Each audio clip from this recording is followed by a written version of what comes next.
வணக்க மக்களே, இன்னைக்கு நம்ம இந்த வீடியோல என்ன பார்க்க போறோம்னு பாத்தீங்கன்னா, பாமக பாட்டாளி மக்கள் கட்சியை பத்தி தான் இந்த வீடியோ நம்ம பார்க்க போறோம். 1979ல வன்னிய சங்கமா தொடங்கப்பட்ட இந்த கட்சி 1987ல எங்களுக்கு 20% இடஒதுக்கீடு வேணும் அப்படின்றதுக்காக போராட்டங்களை நடத்துனாங்க.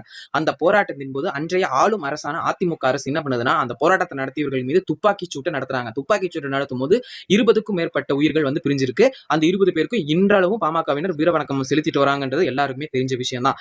அந்த அந்த 20 பேர் பிணங்களை ஒரு மலை போல குவிச்சு அந்த மலையின் மேல ஒரு செடியாதான் இந்த பாமகவை 1989ல பாட்டாளி மக்கள் கட்சியா நிறுவுறாரு டாக்டர் ராமதாஸ் ஐயா அவர்கள். ஆனா இன்னைக்கு பார்த்தா அந்த பாட்டாளி மக்கள் கட்சி யார் அந்த கட்சியை அவ்வளவு கஷ்டப்பட்டு உருவாக்குனாங்களோ அவரையும் தள்ளி வச்சுட்டு, யாரு அந்த 20 நபர்களை கொன்னு குவிச்சாங்களோ அவங்க கூட கூட்டணி வச்சு இந்த தேர்தலை சந்திக்கிறாங்க. இப்ப அவங்க சொல்லக்கூடியது என்னன்னு கேட்டீங்கன்னா, நாங்க இப்ப இவங்க கூட சேர்ந்து 10.5% இடஒதுக்கீடை வாங்கி கொடுத்துருவோம், அதிமுக அரசு கிட்ட இருந்து நாங்க வாங்கி கொடுத்துருவோம் அப்படின்னு சொல்றாங்க. அன்னைக்கு அதை நான் 20 பேரை கொன்னதே அந்த அதிமுக அரசு தான்ன்றதும் மறந்துட்டாங்க போல இன்றைய பாமக தலைவர்கள். மேலும் ஒவ்வொரு கிராமமா போயிட்டு கிட்டத்தட்ட 1500 கிராமத்துக்கு மேல நடந்து கட்சியை வளர்த்த ராமதாஸ் ஐயாவையே கட்சியை விட்டு விலகி வச்சிருக்காங்கன்றதும் நிதர்சனமான உண்மை. மக்களே புரிஞ்சுக்கோங்க, மக்களோட தேவைக்கு பாமக இருக்கா, இல்ல பாமகவோட தேவைக்கு மக்கள் இருக்காங்களா?